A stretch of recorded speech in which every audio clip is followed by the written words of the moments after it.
Do you know what I like about chess?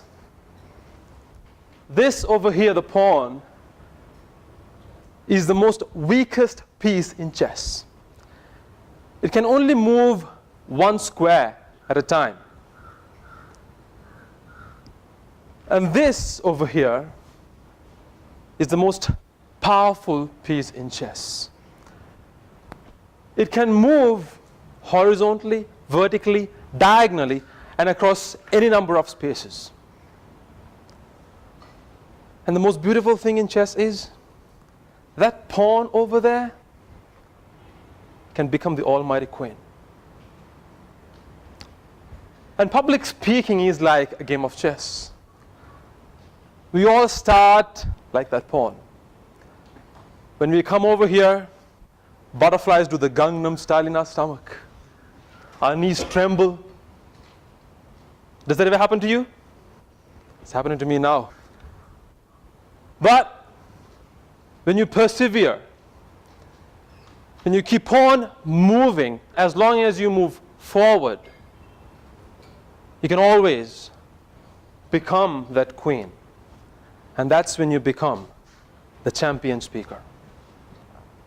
Have you ever been in a situation where you've been working for hours and hours on the computer and suddenly you want to do something, you want to take a break and watch a crazy video, and at that very moment your father walks in and goes, that's what you've been doing, huh? In my case, it was my wife. I said, no, sweetheart. I've been writing a presentation called Giving That Winning Speech, What You Didn't Know. And she asked, what is a winning speech? Now, I ask you the same question. What is a winning speech? A speech that arises from the bottom of the heart. Right? Good. Anyone else? Nadira? A speech that can win the audience. A speech that can win the audience. Super. A speech that can capture the moment, right? A speech that outstands among the rest. Good. Good. A winning speech falls into three types of categories. One is that wins judges.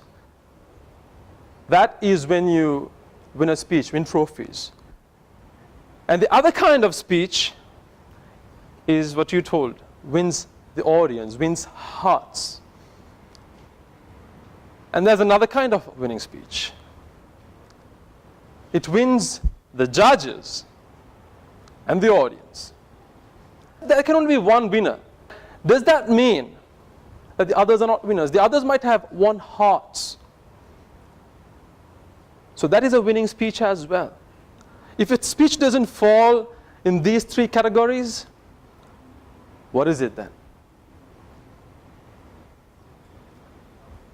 A not winning speech. Is it a not winning speech? Okay. Anyone else? A boring speech, right? Huh? Maybe not a speech. Not a speech. Okay. I don't believe in losing speeches. There's nothing called a losing speech. Nothing whatsoever. That is a bad speech that needs improvement. That is all what it is.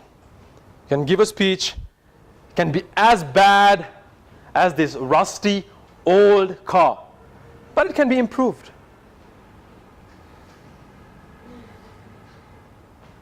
And it depends on how much effort you're willing to put. All of us have given bad speeches, come on.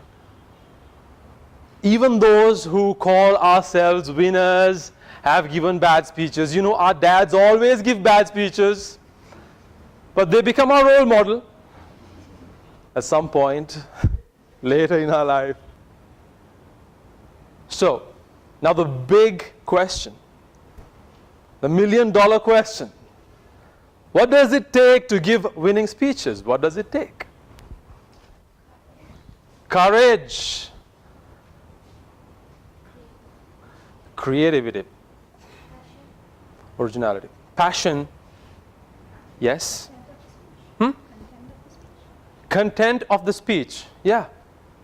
Fine. We'll come back to it later now. You know the idea. But let's say, before we go there, who's this? Oh, you know him.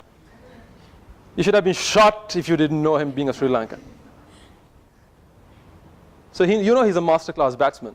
What makes him a master-class batsman? Huh? Practice, yes. Anything else? By the way, everyone practices, right? Everyone practices, but you get some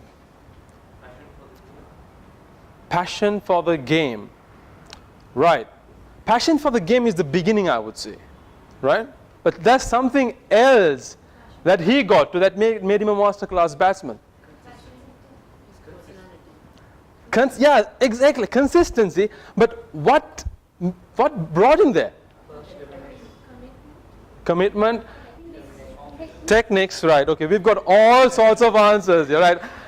I would say he was able to master the fundamentals of cricket. There are certain skills that you need to master. And that is why he's a master-class batsman. That is why he's consistent. He can play any ball, right? So you should master the fundamentals first before you become a master of anything. What does it take to become a champion speaker? I say you should have mastered the fundamentals of public speaking. But how important are the fundamentals of public speaking now? Most important. Do you say that from the bottom of your heart? Yes. I believe in it. Because it is the Bible of public speaking. The fundamentals of public speaking. Okay, fine. They're important. Do we agree? Then, what are the fundamentals of public speaking? Take driving, for example. If you do not know the fundamentals of driving, you cannot become an expert driver. That's why you get all these drivers cutting through the right, cutting through the left, cutting through the top. Because they don't know the fundamentals of driving. You have to overtake on your right side. If you don't know the fundamentals of anything, you cannot become an expert of that art. Can we please shout out the fundamentals of public speaking?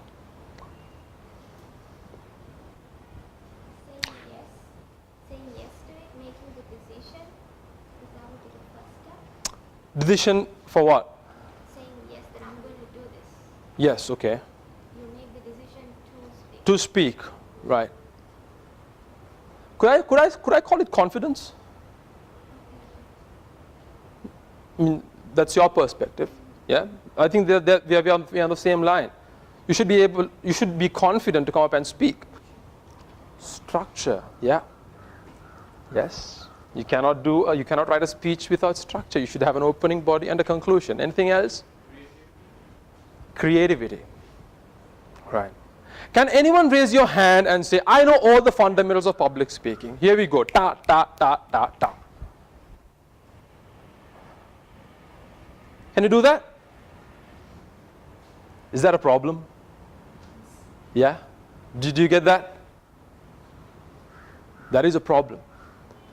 I've been working on this for over a year. And I came up with my own theory. And I believe this is comprehensive. I call it the chess club talk. This is the fundamentals of public speaking. There's nothing beyond this. And I firmly believe in it. You have coherence, structure, you said coherence, organization, opening body, conclusion. There should be humor in a speech. And you should be able to make the emotional connection. That is what stories do. It evokes emotion. It makes you sad, happy, makes you smile. Audience. You need to be mindful of the audience because audience is everything. There's no audience, there's no speech. Language. That is what drives your message. The alliterations, grammar, the metaphors, the analogies, the anecdotes. This is what makes a speech special. And finally, the key message. What are they going to take home with them? Like, I see something in you. That's a take-home message. And by the way, this is my own thing. So please, if you're using it, give me due credit. I worked very hard for it. So please don't take it and use it at your own convenience. If you're using it, please give me due credit that this is Farweez Imamudeen's.